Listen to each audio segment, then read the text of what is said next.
then, guys, welcome back to the Cycle Sunday podcast. Mr. Bowker, who is that lovely young lady sat next to you? Well, that will be my dear lady wife, Rosie. Finally, the decent member of the Bowker family has joined us on the podcast. Rosie, welcome to the Cycle Sunday podcast, my love. How are you? Thank you. Done really well. Thanks. It's great to see you.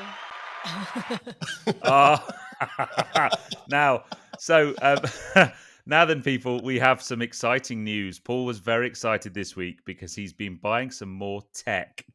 So he Yes. has a new podcast studio by a very well-known audio company, Rode, which enables us to have guests. We've got the ability now to start having physical guests up at the shop. So you're actually recording this in the shop rather than in your little flat, and that's why you've got that lovely sign behind you. You're at the checkout desk in the Wonder Room. Well, it's actually not the checkout desk. This is actually the new Criterium Cycles studio. Oh, mine too. Excellent. Okay. La-di-da. It's a checkout desk during the day, and it becomes a studio in the evening. Brilliant. So we're hoping we're going to try and kind of up the ante a little bit when it comes to the podcast and start getting some guests on and so on. But we thought we would start with the lovely Rosie, because Rosie, you may or may not realise, but obviously you do because you listen to the podcast, that you are talked about quite a lot, and normally you're off camera giving Paul the evils. So it's great to have you on the podcast, and great we're gonna be grilling you and finding out all about you. Yeah. Say again. Somebody came into the shop the other day and said, "Are you Rosie?" Oh, really? Yeah. I've heard about you on the podcast. I was like, "Oh no." Yeah, definitely. Excellent. I had a photograph Instagram to me say, because Tracy went to Wimbledon last week, and someone sent me a picture saying, "Is this Mrs. Petroped?" and had taken a screen grab off of the TV with Tracy in the crowd. It's quite impressive. Brilliant. So Did she have a good time? We've got loads. Yeah, it was. Yeah, she had a lovely time. Actually, it was really, really good. So I guess, Rosie, we're going to get to you very shortly. But you are basically Paul's right-hand lady, both in marriage but also in the bike shop, and perform a very important role in the bike shop as well. So we want to find out a little bit more about that, and also want to find out about your new bike. You know, we revealed last time about your new shopping bike. Let's crack on. So first thing we want to do a couple of shout outs, do we not, Mr. Bowker, to some Cycle Sunday peddlers? Yes, I think it's fair to say that Lewis and Kev, thank you very much indeed, dear listeners. But you've just recently received your brand new bikes that you ordered from us, so have been delivered to you. So Lewis had got his brand new Powerfly hardtail mountain bike, and Kev's got his new Fuelie X.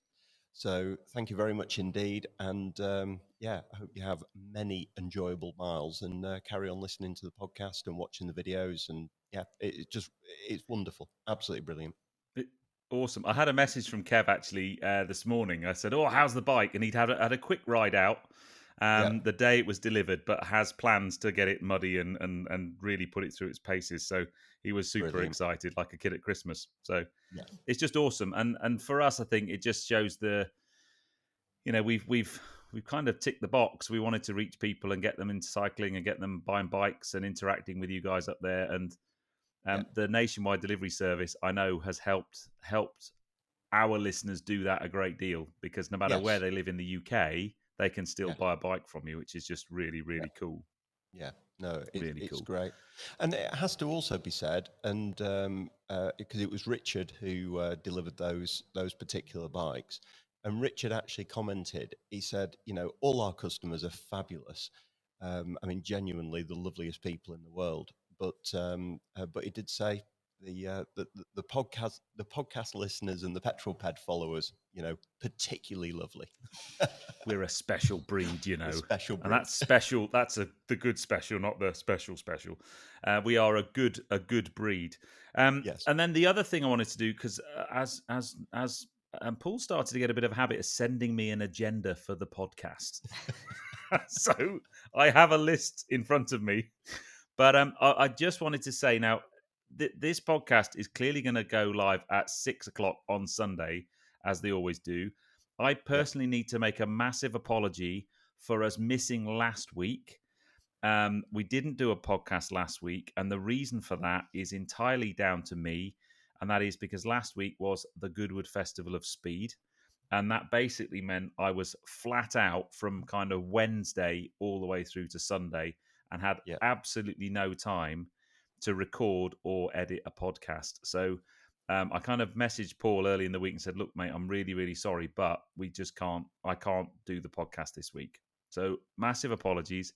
It's my bad, but we are back to form this week. But one of the things I would have probably talked about last week, but wanted to quickly mention this week, is the Tour de France and Mark Cavendish. Yes. And all I would say is there is hope for us older gentlemen yet, because he is smashing the Tour de France when everybody had written him off. 5 years ago, or 5 years since he's won a stage, he's won 4 stages. At the time of recording the podcast, has equaled Eddie Merckx's record for the number of stage wins, but has 2 chances to beat that between now and the end of the tour. So by the time this goes live, we'll know whether or not he's done it or not, which is very weird to think about, actually. But I'm desperately hoping. For me, I hope he does it on the last stage, going up the Champs-Élysées, and that would be an amazing thing, because I think even he would probably say that's probably going to be the end of his career, I think. But we'll see. Yes. Yeah. And one thing that has really sort of warmed me to him this time is the humility. He felt as though he was in a bad place. He felt as though his career was kind of over, and he's come out and he said, this team believed in him, and he's gone out and done the best for the team, and he's got the results again, and it's just wonderful. So well done him, genuinely well done him. Yeah, I mean, let's face it, he's got the best lead-out train probably there's been in about 10 years. So, he's got some proper weapons pulling for him. So, no, it's amazing. It's been really, really cool. So, I just want a big shout out to Mark Cavendish, and let's hope that he's beaten the record. And if not, even if he doesn't, just equaling Merckx's record, because at one point it looked like he was just going to absolutely demolish it. And then, he kind of, through a number of reasons, dropped off the radar. I think he had quite a few very good competitors like Greipel and stuff come up against him, and then you thought, well, he's never going to do it. And then he's won 4 stages this year. Could potentially win the green jersey, although he needs to pull his finger out to do that. But yeah, very cool. Yeah. Now well then, next on the list. So your embargo. On the last podcast, you were talking. So we've had some embargoes lifting. Are we allowed to talk about stuff now? We are, and no pun intended, it is actually an embargo. Because what Bontrager has... Rosie, could you just clip him around the ear, please? That look there, that says everything. For anyone who's watching this on YouTube, Rosie's just rolled the eyes. What's it like to live with him? Seriously? The jokes don't get any better, that's for sure. So come on then, the embargo has lifted. The embargo has lifted. No, Bontrager has just launched a brand new range under their new RSL format, which is Race Shop Limited. And it's a new range of integrated one-piece carbon bars and stems. And they're doing it not only... Yeah, no, exactly. They're not only doing it for cross-country, because that's where they've been invariably used as one-piece systems, but they've now also created an enduro and a trail system as well. So I was actually thinking that potentially for Ruby Rail. Oh, am I getting the eyes? Am I getting the daggers over? No, not yet. No, you just spent lots of money on a road podcast desk, mate. I'd let that one settle for a moment if I were you. Yeah, let that sink in for a second. But no, it just looks absolutely incredible. So it's a full one-piece carbon bar, carbon stem, but is fully approved for enduro racing as well. So, this is mountain bike we're talking, not road bike. Mountain bike, yeah. So it just looks absolutely fantastic. So head along to the Trek site now. Look at the new Bontrager RSL one-piece bars and stems. Wicked. Okay, so there you go. So I can see that making an appearance. The question is though, will that be on your rail or will that be on Rosie's rail? And does Rosie's bike have a name? Rosie, has your new rail got so again? Let's bring Rosie in because she's just sat there being very good. So you've bought these Rail 9.5 e-bikes, e-mountain bikes. Paul's given his the name Ruby. Has yours got a name? Not yet. So any comments? I'm happy. Yeah, let's name Rosie's bike. Yeah, I'm happy to take comments. We should call it Rosie. Rosie Rail. Rosie Rail. Yeah, that's quite good actually. And how is it? Do you enjoying it? Yeah, no, it is amazing. It's really good. And what I'm really enjoying about it is that we can ride together much more because Paul's just quite slow, and that's just like a bit of an issue.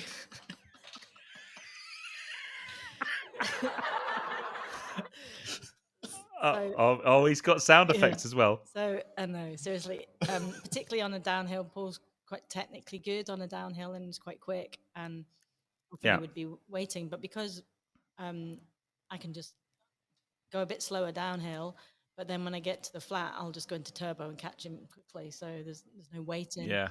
And the same for any hill climbs it's great. So it's less waiting for each other and a lot more riding together.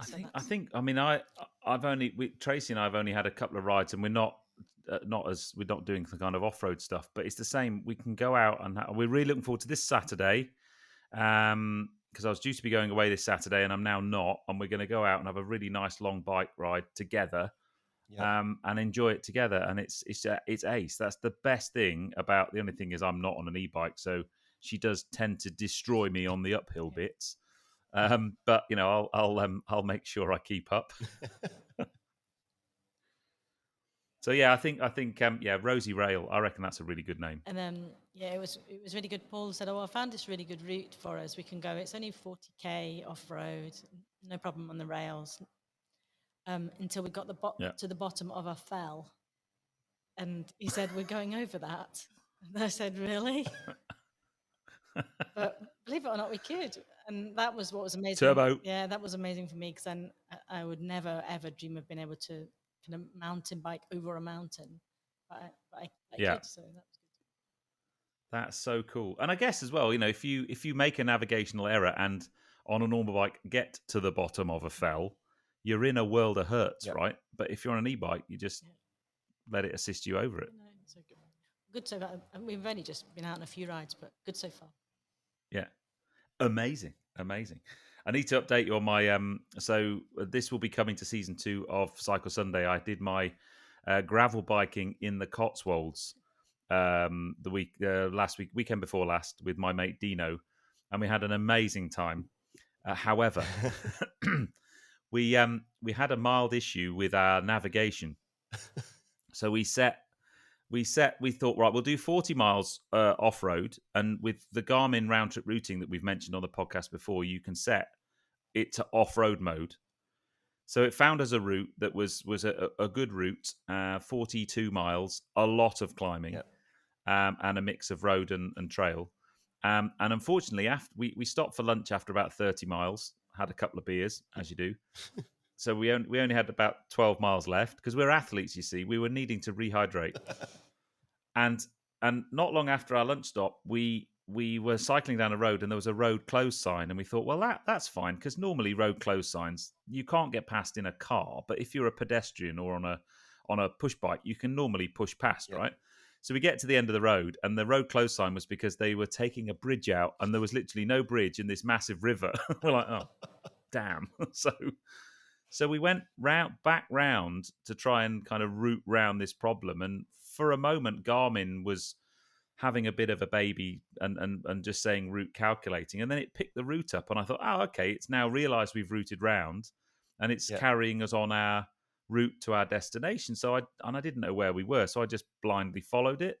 Yeah. And we were cycling along quite happily, chatting away. And then about an hour later, maybe 10 or so miles later, we're cycling into this village and we just looked at each other and went, this looks familiar. And it had taken us on a 10-mile loop back to the road that had the closed bridge on it. So we'd added 10 miles and we were still 12 miles from home. So we ended up doing 54 miles, not 42. And yeah, many swear words were said. The last 5 miles were particularly horrible, but it was good fun. Brilliant. What do you say to your kids about calculators? Oh, you should use a calculator like you use a sat nav. So before you start putting in the data, you have to have some idea of where you're going first. So what do you think the answer is going to be? Well, I kind of did, but we were too busy chatting. So yeah, that taught me a lesson. Yeah. So although I was waxing lyrical about how amazing Garmin round trip routing was, just keep an eye on where you're actually going. But it was good though, because then we felt, because it was Dino's 50th birthday, so we were like, yeah, we've done 54 miles, and it was a lot. Well, I showed you the Strava trace. It was a lot of climbing. It was like 4,800 feet of climbing. It was a good day in the saddle. In 50 miles. And did you go for the 50 beers as well? Oh, in the evening, yeah. Yeah, lots of beers and lots of wine. So it was good. It was a good trip, but loads of great stuff. Some great footage for season 2. We got the drone out and everything. It was a really good day. Brilliant. So and the Arcadex, oh my days, it was really good. And it was quite funny because Dino borrowed his eldest boy's a big cyclocross rider. He's a national champion at cyclocross. So I said to Dino, right, I want to take the Arcadex. So have you got a gravel bike or a CX bike? And he went, well, I can borrow one of Sam's CX bikes. And he wasn't massively convinced, I don't think. He said, I'd never really spent a long time on a CX bike. And anyway, we had such an amazing day. And the like we've said a couple of times about gravel bikes, we did about maybe just over half the route was tarmac, and about sort of 40% was gravel or woodland trails or fields, and it was just brilliant, perfect bike. So he's now like, oh, really? So I think Sam might have lost his bike. I don't think his dad's going to give it him back. So yeah, so it was good. Yes. So there we go. There's me going off piste again, as I like to do. No, it's good. So, Rosie, you are our guest. So I want to ask you lots and lots of lovely questions. Okay. So the first thing, because I've seen in the shop, there are a couple of trophies in the shop, or kind of certificates, and they're not Paul's, are they? No, there is one of mine. Yes, there is one of yours. So, do you want to tell us a bit about your cycling, the kind of cycling you've done in terms of, because you've won a couple of competitions and things, and you're a pretty handy peddler. So tell us more. Well, I've always absolutely loved cycling ever since I was a kid. And my dad built my first ever bike for me in the garage. I wasn't allowed to go into the garage for a few weeks. And I knew he was building something, but I didn't know what it was. And he'd got all the bits and pieces, and he built me my first ever bike that I really had. Wow. And that was it. I just loved it. And I used to go out all the time. And then when I outgrew that, I had got my first ever brand new racing bike, which was the thing to do in the 80s. It was a Rally Wisp, and it was just the dream thing. And I got panniers on it, and I used to go out with my friends all the time and ride. And I was the only one with panniers, so they always used to fill my panniers, and then wonder why I was a little bit slower on the hills. But I had baked bean tins in my panniers because we used to cycle to the youth hostel and stay overnight. So no, I've always absolutely loved biking. I took my bike to when I went to college and had it there, and then I bought my first ever kind of mountain bike. It was a rigid, fully rigid mountain bike, and had that when I moved to Dumfries and Galloway. So got to do some mountain biking again there. So yeah. So and then when I met Paul, we carried on doing a lot more riding as well, and then I got my first kind of adult road bike. Now I've got a few bikes. A few bikes. So yeah, we need to find out about a few. I need to ask a question, and I don't think, even though I've known you both for quite a long time now, I don't think I've ever asked this question. How did you meet Paul? Oh, I mean, and who did the chatting up? Well, we met actually through an internet website. Although we only lived. Did he swipe left? I think so. We only lived 8 miles apart. Yeah. No way. So we kind of didn't really chat very much online because we arranged to meet up very quickly, and stupidly, really, we met at our first date was at Maybe Forest, like one of the for a bike ride? We actually went for a walk. But I mean, who would go for a blind date with a total stranger in the middle of a forest? But anyway, I know, Rosie. What were you doing? Yes, Seriously? So that's where we met. So yeah, so we kind of been in forests on and off ever since. Because that doesn't sound dodgy. No, not at all. No. So you're. I mean, the best thing, the coolest thing about you is, us as bloke cyclists always joke about. You've probably seen the T-shirts where that my biggest fear in life is when I die, my wife will sell my bikes for what I told her they cost. Or N+1 as long as it doesn't exceed D-1. All that kind of jokey stuff. The coolest thing for Paul is he's married to a cyclist with nearly as many bikes as he's got. So I have more probably bikes than him. More. You've got more bikes than Paul. What's up? Because he kind of Paul, mate, she's a keeper. She's a keeper. Has a bike, and then the next new one comes, so he just sells that one and then gets another one. Whereas I'm kind of classic woman and a bike in that I'm very loyal, and I don't like to sell any of my bikes, so I just keep them. And I always think I still need that bike for this thing, or I. So how many bikes have you got, 6, Rosie? But I'm just planning my 7th. 6. Yeah. Okay, so walk us through your 6 bikes, because I kind of know we know 2 of them because we've talked about them on the podcast. So you've got your latest new shopping bike, the kind of commuter bike thing. I've got my with the panniers on the back. I suggest you have a drink first because this is going to take some time. Yeah. And that I do think you need a wicker basket on the front of that. My panniers are good. And then when we know about your Rail 9.5 e-bike, so full suspension mountain bike. In addition to that, I have my first ever road bike, which I bought when we first opened the business, which is a Trek Lexa alloy road bike, really, really nice. And that now sits on the turbo trainer, so it doesn't go outside anymore. It's retired inside.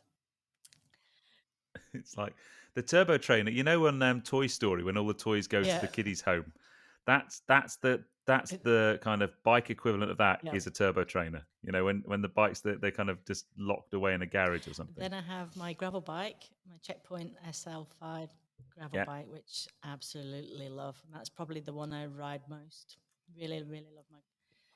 It does have 2 sets of wheels, so I have a set for the road and then a set for gravel.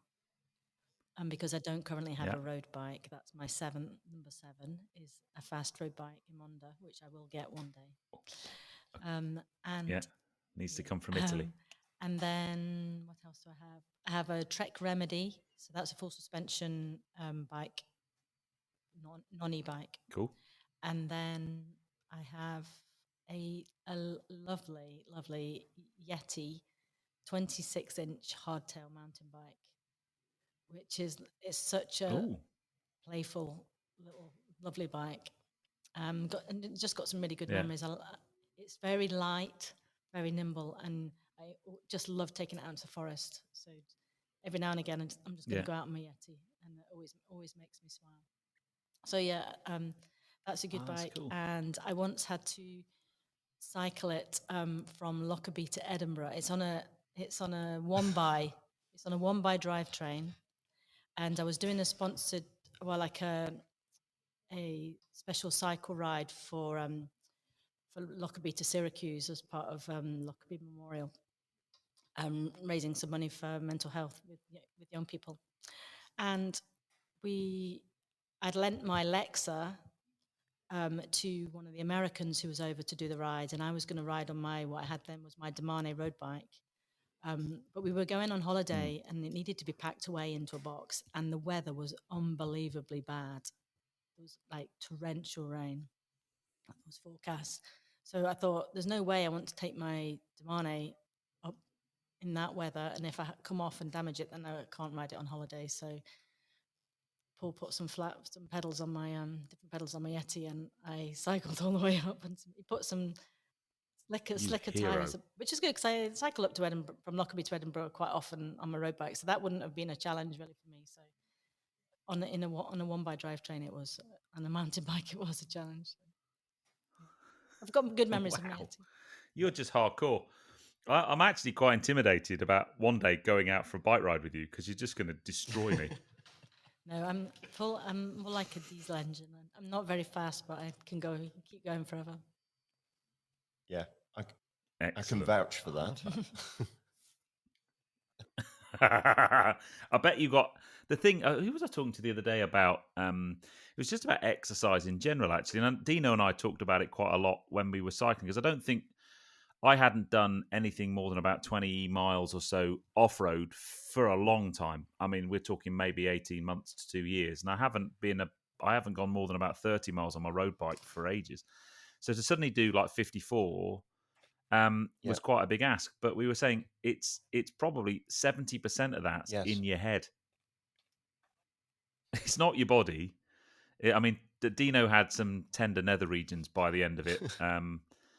But I think that was his biggest challenge. Whereas the saddle on my Arcadex is so comfortable; it's unbelievable. Yeah, do you know you're not the first? You're not the first person to have said that. A lot of people is really liking its Celitalia saddle on it. Yeah, just amazing thing, absolutely amazing thing. So yeah, mate. So you've got more bikes than Paul. That's really funny. And in the shop, obviously, for me, one of the things I love about your having seen you in the shop, but you being in there is and I'm going to say something now, and I do not intend to be sexist or sound sexist, but if I am female and I go into a bike shop or want to buy a bike, I guess it's a little bit like a female buying a car. Going into a bike shop with a whole bunch of big chimps like Paul walking around could be quite an intimidating thing. So to walk into a bike shop and have someone like you there, I'd imagine is a really, really powerful thing to get more ladies into buying bikes and get them, asking the questions that they might not want to ask a bloke. Is that a fair statement, or am I kind of overthinking it? The guys are all kind of sensitive to that, and I think maybe that helps having a kind of lady in the shop. But they're definitely all the guys that work in the shop, are really good with women and are not patronising and kind of don't look at their male partner when they're talking to them, when they're telling them something technical, because what like car salesmen do all the time. So no, I think as a shop we're really, really keen to make it a place where anybody feels comfortable to come and ask.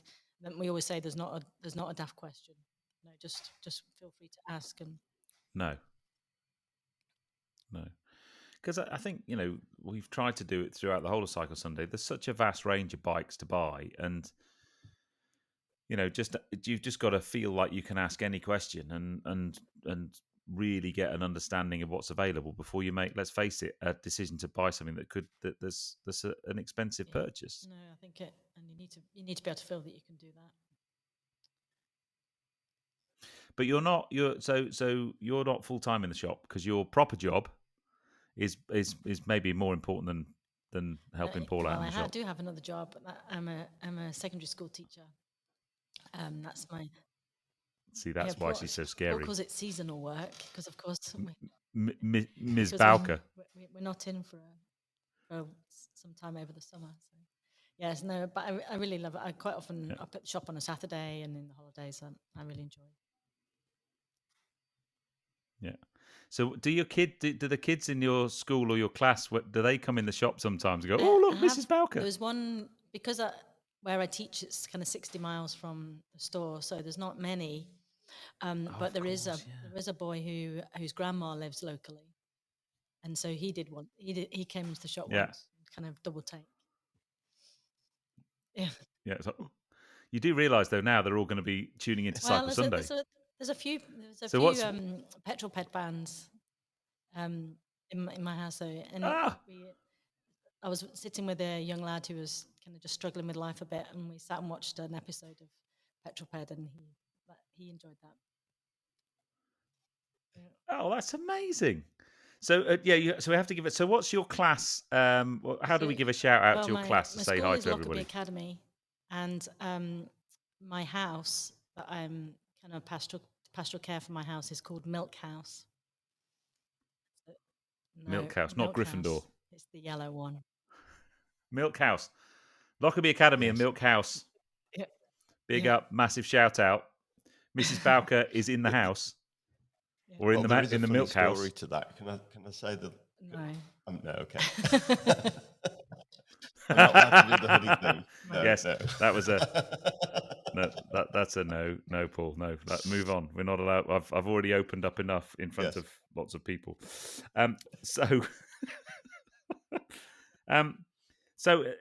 Leading on. Excuse me. I know. Sorry. So there's a couple of. See, these are all questions that your husband's written down for me to ask you. I know. So he says, "What do you like about the business?" I presume that's the bike business, or about Criterium and what's happening at the moment. I really like being part of it. I like the fact that it's a family business. And that's really important to me. And I enjoy that aspect of it.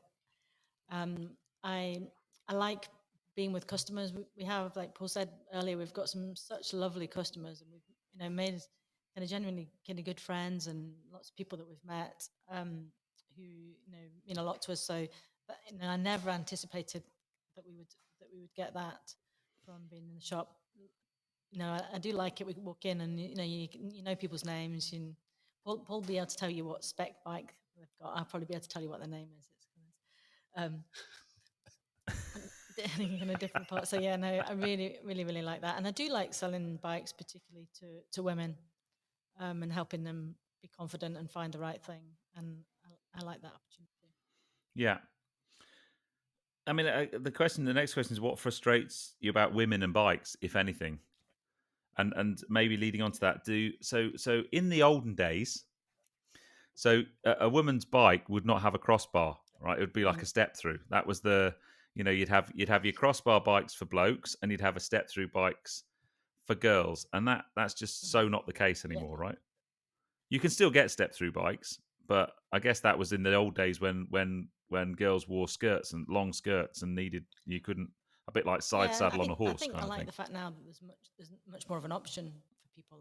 That there's a lot of unisex bikes, so you don't have to have the step through frame. But if you do want and you feel more confident having a step through frame, then it's still there and still available to you. So I think it's good that there's kind of not quite so stereotypical now, and that is good. No. Yeah, I think what can frustrate me sometimes is I think just that some women just lack a lot of confidence on a bike, and I think that's maybe just to do the way that we learn to ride bikes as kids. I think that can be sometimes the case, but there's a lot of women who have their saddles really low, and I totally understand that comes down to confidence, but it's just sort of helping them get more kind of confident and saying, look, if you can raise your saddle a little bit, it'll make the hills much more easy to tackle. And I've ridden with I ride with some of my colleagues from school, and a lot of them had the saddles kind of lower. And I said, look, let me just try it. Get to the bottom of the hill and just trust me. Let's put your saddle up just a few centimeters, and you tell me if it makes the hill easier. And straight away they went, oh, that is amazing. It's so much easier.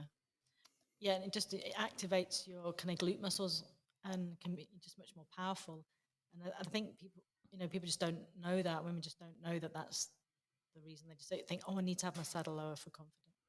Yeah, I mean that's obviously what we're going through with Tracy at the moment is a general just lack of loves a bike, but just that lack of confidence, especially on the new e-bike, because it's a bigger, heavier thing. But when we raised the saddle last time she rode it, the difference it made was amazing. And we know it still needs to go up a little bit more, but it's a little bit at a time. And I know she'll be more efficient on the bike with that saddle being raised. And obviously we've got the option of doing a dropper, because you ride a dropper post. That's one of the ways that you kind of help you get on the bike and then get the saddle up to the right height. On rail and on my Remedy as well. So yeah, no, it does help and just help. I think with confidence a bit. But it's kind of having that approach that you're having and saying, it's not, oh, you've got to have your saddle up. It's saying, look, let's just do it bit by bit as you grow in confidence. I think that's the key thing. But it's kind of to help people to do that rather than say, oh no, you've got to have it up, or just kind of take it with confidence. Yeah.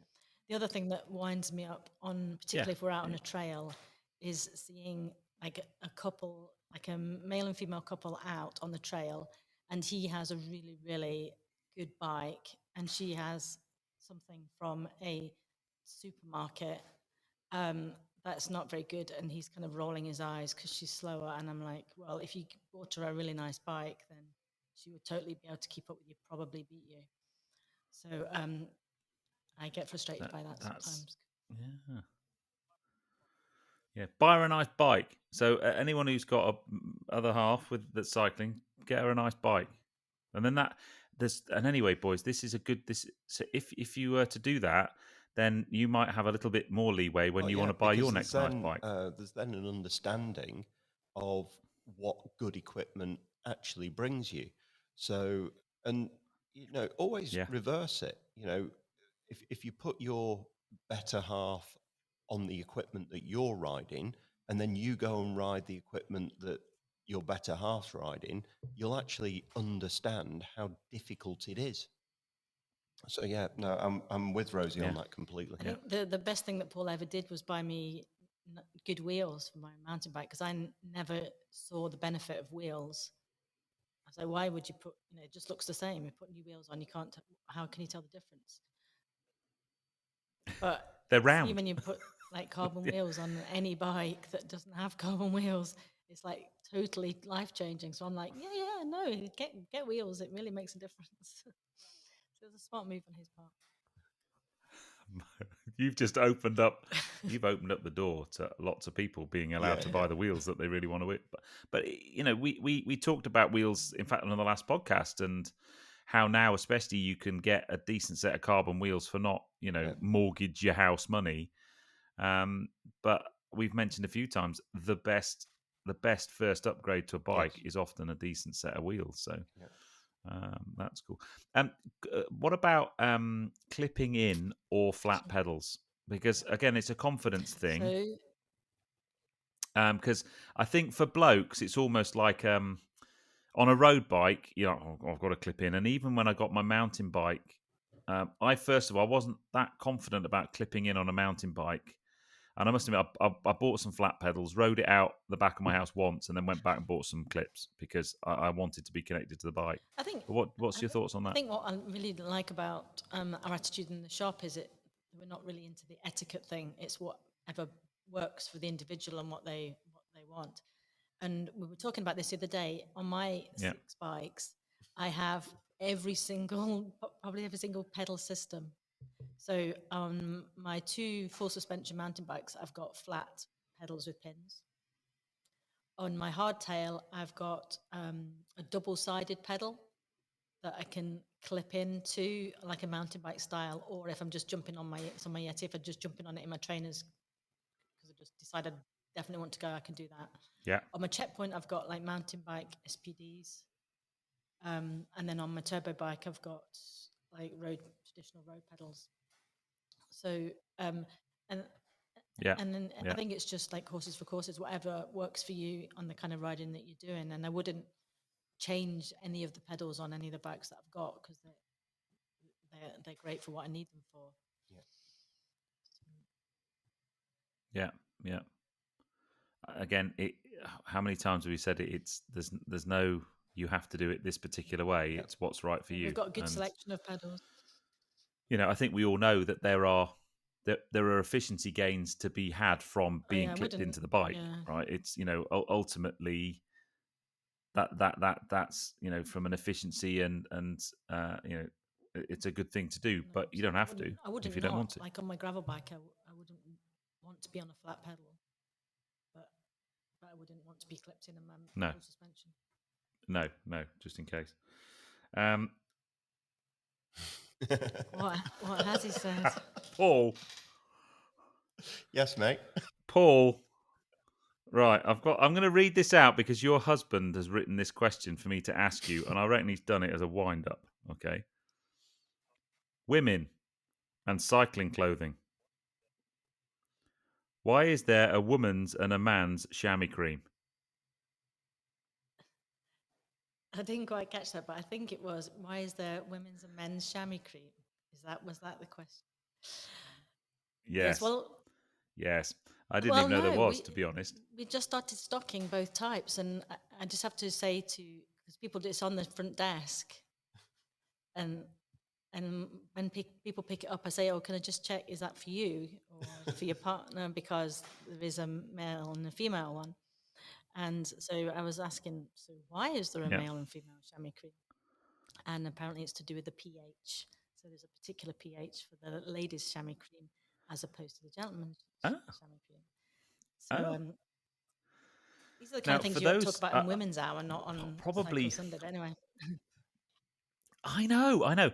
I need to just back the truck up a little bit, and we always try and just make no assumptions. So one of the things I just want to say is so cycling shorts have a pad inside them that we now call a chamois, and it was called that because originally it was made out of chamois leather, and now it's more often than not some kind of not artificial, what's the word, synthetic substance, or something that's not chamois, because when chamois gets wet and then dries, it's horrible. Higher levels. So so it protects your bits. Okay. One of the things that interestingly, I can't believe we're talking about this on the podcast, but when you're riding in cycling shorts, people don't wear underpants for blokes. Is that the case for girls? You can buy like ladies' cycling pants, because some people just do struggle with not wearing pants. Yeah, and I kind of get that, but I never wear pants with my cycling shorts. Straight to the skin. Go commando.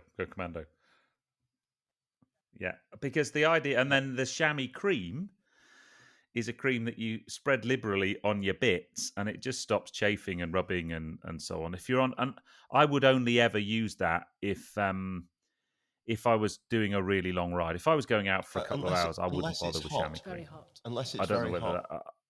So if you're going out, but on when I did the tour, when I did me 5 stages of the Tour de France, and I had quite bad chafing after the first day. Yes. Oh man. Give me a pot. It's I'm like going to spread it on. But that's what chamois. Yeah, it's like the famous 5, isn't it? Lashings and lashings of chamois cream. Oh my God! Yeah. Yes, it wasn't a pretty sight down there. But yeah, so I didn't even know that, but I can kind of get that, I suppose. The technicalities, I can't. That will be the thumbnail for this one. No, or not thumbnail. No, the video description, maybe the thumbnail, maybe that. Yeah. Woo. Moving on. That's fascinating to find out about that. So where was I going to go? So the next thing is we need to try and work out when you guys are going to make a video of one of your bike rides out at, I don't know, at one of the parks you go to or the forest, because I think that'd be ace. So I think for Cycle Sunday Series 2, we want a Rosie and Paul bike ride of you destroying Paul up some hills, please. That would be mega. That would be really good. Oh, yeah. I better get some training in there, and yeah. Yeah, if you want to be in the same shot as me. Yeah, I know. And then hopefully, also, and I kind of next come up to Scotland. I'll certainly bring a bike with me, but I might be picking up a new bike, and at the same time, we'll go out on the bike. So we definitely need to, because whenever my rail arrives, I think coming up and doing some cycling up in Scotland would be amazing. But you guys also need to come down, because I know, Rosie, you are a fan of two little furry things, aren't you? Yes. Little Hallie Bobs isn't very well today. She's eaten something horrible and is properly feeling sorry for herself at the moment. So, yeah, she's on low spirits. But anyway, I have something very exciting to share with you. I might well have dropped. I think I might have sent you a WhatsApp, but next week, I'm going to be doing something very, very cool. Now, we have mentioned on the podcast, Paul, I think when we had Joe on the podcast, we talked about riding in a velodrome. And I said, I've always wanted to have a go at riding in a velodrome. Next week, I shall have a go at riding in a velodrome. That's what you did for your 40th, wasn't it? Yes. It's quite good, though. So we're going to the Tracy and I think Tracy's going to have a go as well, which is pretty hardcore. So we're going to the Olympic Park. So the velodrome in the Olympic Park. And we're going to have a velodrome lesson with Chris Hoy. Wow. Oh, wow. That's amazing. As you do. I know. Yeah. So, So I'm going to try very hard to film it for season 2, because that's going to be insanely cool.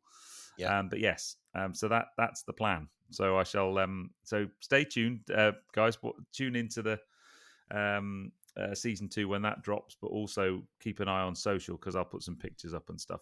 Oh, that'll be amazing. But that should be quite cool. Yeah. I'm mildly intimidated, if I'm honest, but we'll see. No, I mean, if there's one thing for sure, that Chris Hoy is just the loveliest guy in the world. He's just you've obviously met him, spoken to him. I'm presuming that you met him in a sort of car capacity and then got onto bikes. Is that right? Tracy met him in a bike capacity and got onto bikes. Oh, wow. Okay. Oh, brilliant. Wow, okay. So,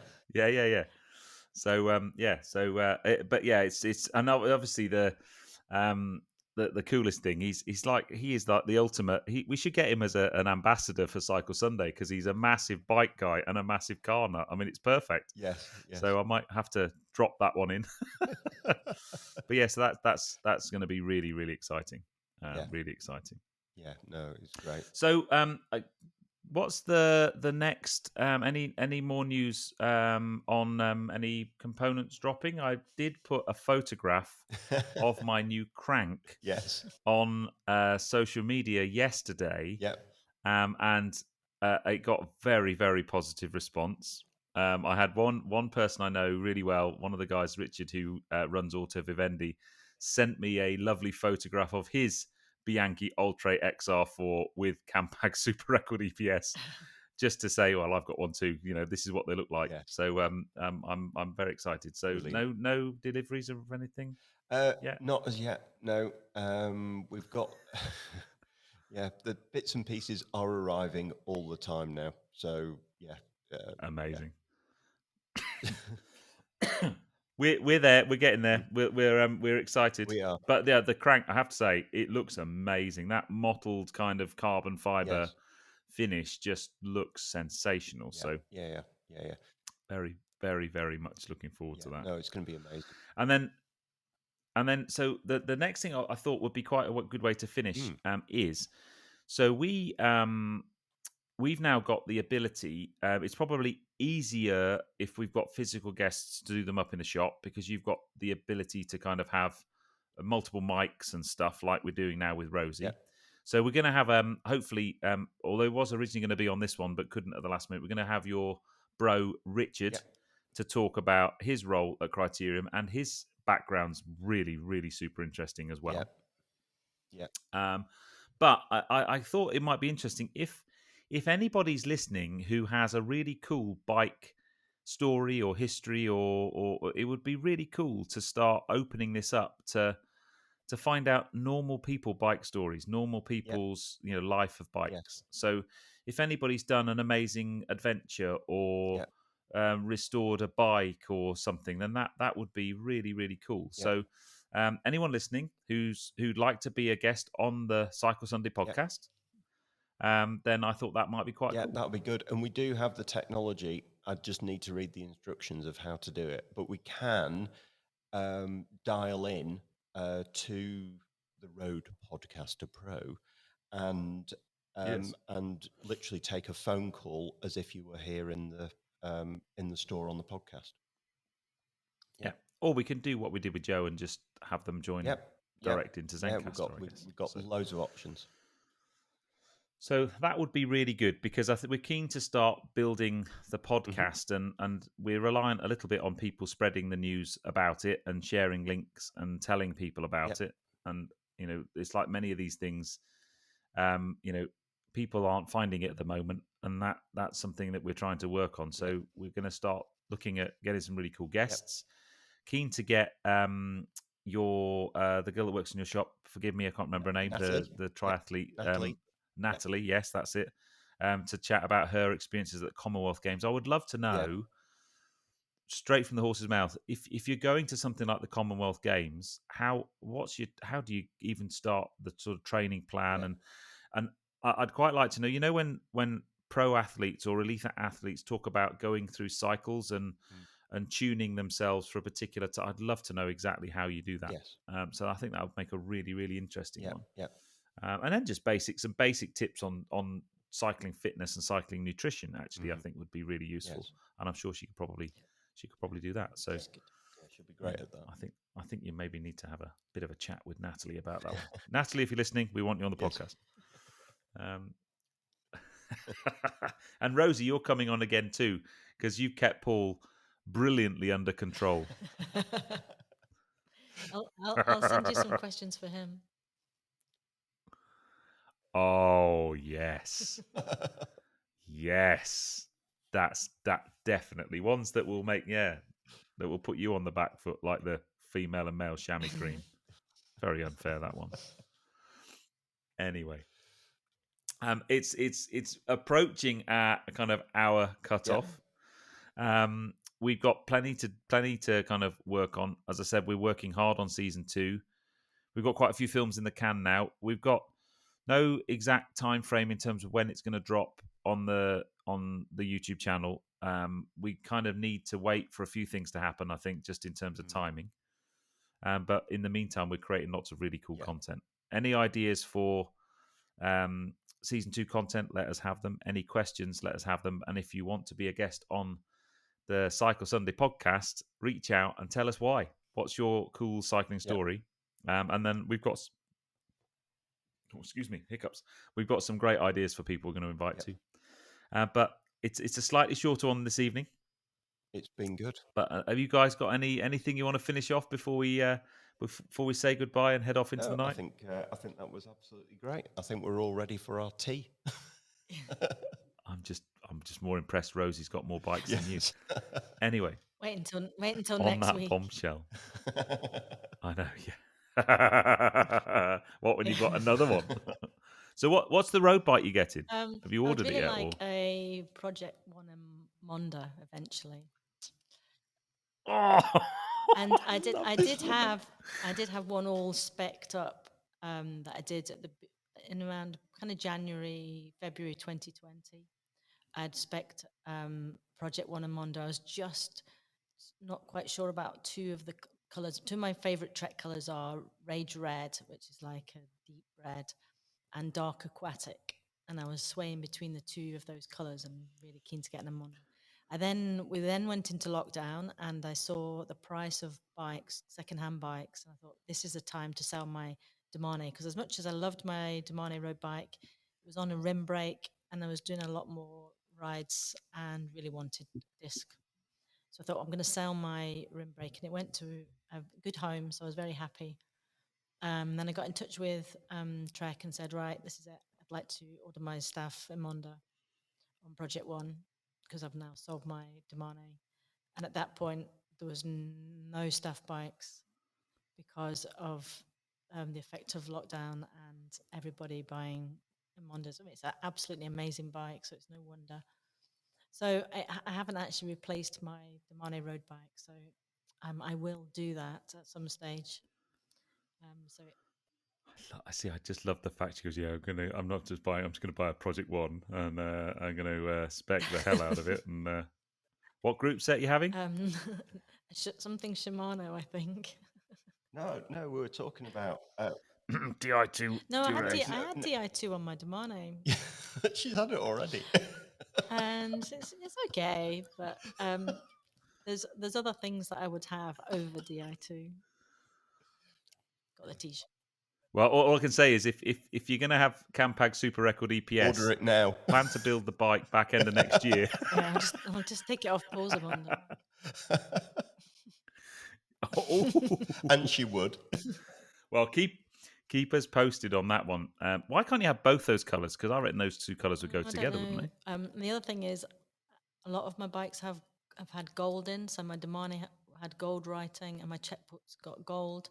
So I think Rage Red and Gold will be how it will look. It would actually. Do you know this could be quite good, because it would, if you had Rage Red and Gold, it would actually look like Shmee's GT. GT40. Yes. So we could probably take the bike down and put it next to Shmee at the Schmuseum and actually get quite a nice shot of Rosie's bike next to the GT. I think that would look absolutely incredible. I'm sure I could probably organise that. I think you need to do a little video piece on how you spec a Project One and maybe use Rosie's bike as the bike. Yeah, well, if there wasn't a global embargo on us being able to order bikes, we would. In the meantime, I've bought an FX on a rail, so I probably need to do a bit of saving as well now. True, okay. Anyway, guys, I'm going to draw this one to a close. But hey, we've got a different sign-off this evening because there's three of us. Yeah. Do you know what the sign-off is? Yeah. You'll get the hang of it, Rosie. You can go third, right? So all I need to say is, anyway, it comes that time where I say, I've been Pete Greaves. I've been Paul Bowker. I've been Rosie Bowker. Yay! Ride safe, everyone. Ride safe. Ride safe.